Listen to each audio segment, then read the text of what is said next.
Daily Bible Time. Good morning, it is Dominic Steele, and it's Tuesday morning, 3rd of January, and we are now up to Chapter 7 of Christopher Watkin's book, Biblical Critical Theory.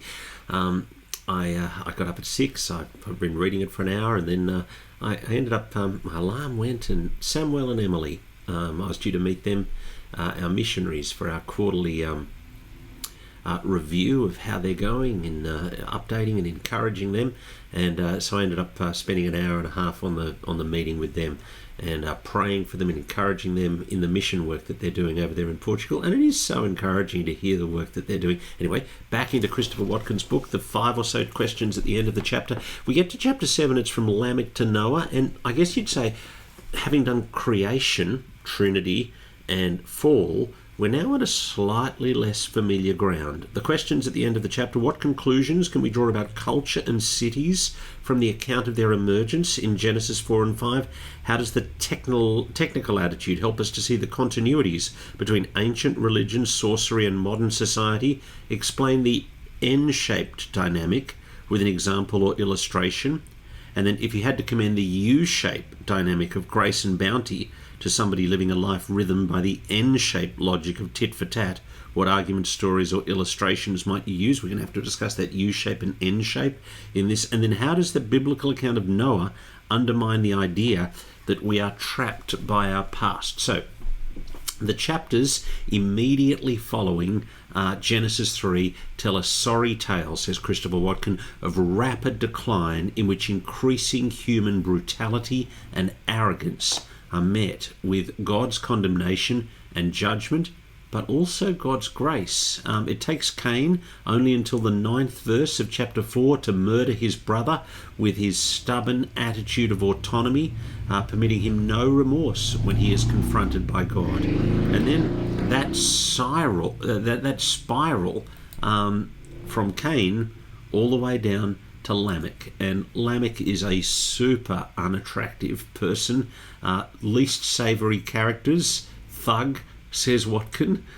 He demonstrates an inordinate lust for personal vengeance. He marries the spirit of autonomy with the ethic of violence. His behaviour is a textbook example of what Augustine calls the libido dominandi, variously translated as the desire to dominate or the will to power. Raw violence, unprovoked, unrestricted, unconflicted. He's a slave to the lust for mastery. And what you see in this narrative between Cain and Lamech is the also the birth of organised society. We see Cain in verse 17 building the first city mentioned in the Bible. We see the dawn of farming. We see the first music, the first human technology. And then Zillah has a son, Tubal-Cain, who forges all kinds of tools out of bronze and iron. And so we see the birth of civilization and the wheat and the tares growing together. As human capacity to fill the earth and subdue it expands, with the invention of the blacksmithery and farming methods, so the ambitions of human evil grows, and the capacity to realize that evil ambition increases with it. So we have the beginnings of a biblical account of human society with neither the unmitigated good trumpeted by the apostles of the Enlightenment progress nor the root of all evil like Rousseau's condemnation of private property. The same axe that fells the tree for shelter crushes the skull for revenge. And the arts fare no worse.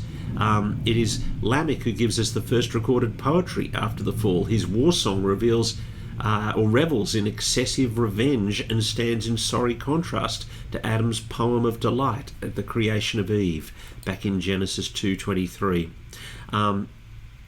There's a nice quote from Don Carson had a quote. One of the significances of the Holocaust was that it was done by the Germans, not because the Germans are worse, but because before the Holocaust, just about everyone in the Western world thought that the Germans were the best. They had the best universities, they had the best technology, they were producing some of the best scholarship in the world. They were leading the flock in so many ways, which is another way of saying, says Carson, that the nation at the philosophical peak of Western Enlightenment values led us into genocide. We get to Genesis 6. Noah, grace, and identity.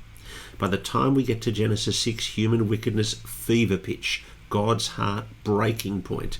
And the Lord sees the wickedness of man was great. Every intention of the thoughts of his hearts were only evil all the time. And then you see, but Noah found favour with the Lord. Here is grace. It's not that Noah does something to win God's favour, but rather God extends favour to Noah out of the blue from among the... And this is... Watkin just excels in his writing ability.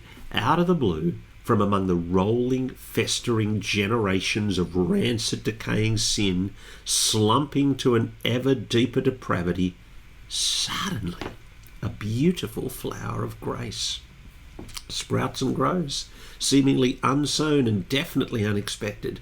But this first reaction of surprise is closely followed by a smile of recognition. God promised that a son of Eve would crush the serpent's head, and here we are at the beginning, starting to see that plan come to pass. And through the most unlikeliest of people, Noah. Now, here you get what Watkin describes as the N-shaped dynamic and the U-shaped dynamic. He says the N-shaped dynamic would have you think Noah performs to a certain standard. He rises to the certain standard, and so God responds by declaring him righteous. That's an N-shaped dynamic, and that's how some philosophers read what is going on and what goes on in life. However, Watkin says that's not the biblical view. The biblical view, rather, is a U-shaped dynamic that... Let me read you Watkin's paragraph. What is striking about the Noah narrative, as we'll see, the rest of the Bible as well, we can't simply make sense of it in terms of the N-shaped performance paradigm. God's dealings with Noah reverse the performance leads to reward dynamic to rather one of blessing. God blesses and we respond. Blessing leads to response. God does not wait until Noah comes up to scratch before blessing him, nor does he wait until Noah has built the boat before declaring him righteous. God's blessing comes unbidden, gracious, and it transforms Noah's actions from an N-shaped performance orchestration to win God's favour into a U-shaped, grateful response to God's loving initiative. And actually, that N and that U, I'm imagining going to be... that's a big theme of the Bible all the way through. Translated into Augustinian language, the N-shaped technical attitude uses God to enjoy God's gifts. God is a means to the end of the blessings he bestows. But the U-shaped bountiful attitude uses God's gifts to enjoy him, recognizing that God himself is his greatest gift to us, and that our heart is restless until it rests in you, God. That grace is not an outworking of Noah's character or family situation or culture. Such an event of grace is possible in the biblical world because God radically transcends the created order and is not contained or constrained by its logic or natural possibilities. Then Watkin gets into a discussion about biblical and secular accounts of human free will and determinism. He gives you the secular account and secular interpretations first, then he turns to the biblical account. When he gets to the biblical account, he says, I'll just read you the paragraph. When it comes to the account of freedom and determinism that emerges from the biblical narrative, we find the two poles of the secular dichotomy are 1, personalised, 2, narrativized, and 3, diagonalized. So in terms of personalised, the notion of determinism sits ill with a biblical view of absolute personal theism, for which the universe is governed in the final instance not by laws and forces, but by the sovereign will of God. It's a personal thing. Secondly, within the biblical frame, the freedom-determinism dichotomy is narrativized. It should not be understood as static and never changing, but rather it develops along the biblical storyline. And I was helped to read Watkin quoting Augustine on Rebuke and Grace in the City of God.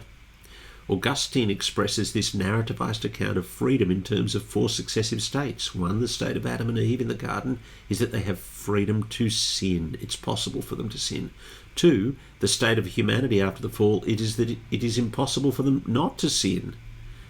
3, regenerate believers enjoy a partial freedom not to sin. It's possible not to sin. And finally, the state of regenerate humanity in eternal glory is that they are unable to sin. Now, we then go to the final section of the chapter. God saves us from himself. God, in Genesis 6-9, it's not first and foremost a story about Noah. It's primarily, says Watkin, a story about God, his anger and his judgment. But what is fascinating about the way God is presented in the flood narrative, and for that matter, says Watkin, the rest of the Bible, is not simply furious nor utterly benevolent, but he acts to save people out of the midst of his own wrath and settled opposition to sin. And then we see in the final section the cosmic covenant, that the flood is not simply a punishment for humans, it's an uncreation of the world. The dislocation by human sin is cosmic and ecological as well as personal between God and human beings, and yet the ecological dimension of the Noahic covenant is a key piece of the jigsaw of biblical environmentalism, and sets the pattern for God's future covenants, initiating a threefold rhythm. God's covenant with Noah is with you, your children, and every living creature. With Abraham, it is with me, you, and all the generations after you. And in Acts 2, with you, your children, and everyone who is far off. God's covenants begin with an individual and stretch their wings to span the whole world. So, super stimulating chapter from Noah to Lamech. And next week, tomorrow, we look at Babel, judgment and pride. Looking forward.